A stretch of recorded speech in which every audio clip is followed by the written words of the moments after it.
জুলাই সনদ বাস্তবায়নে সরকারের পক্ষ থেকে তালবাহানা দেখেছি।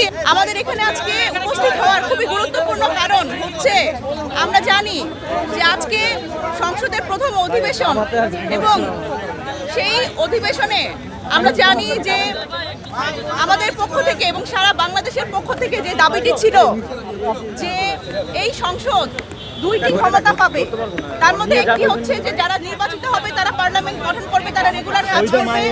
আরেকটি দাবি যেটা সেটা হচ্ছে জুলাই সনদ আদেশ অনুযায়ী যারা আসলে এই এমপিরা তারা সংস্কার পরিষদের শপথ নেবেন এবং জুলাই সনদ বাস্তবায়নে তারা সক্রিয় ভূমিকা রাখবেন। কিন্তু দুঃখজনক হলেও সত্য যে আমরা দেখেছি জুলাই সনদ বাস্তবায়নে আমরা সরকারের পক্ষ থেকে তালবাহানা দেখেছি এবং যেদিন প্রথম শপথ নেয়ার কথা সেদিন কিন্তু আমরা বিএনপির পক্ষ থেকে দেখেছি তারা শপথ নেন নাই।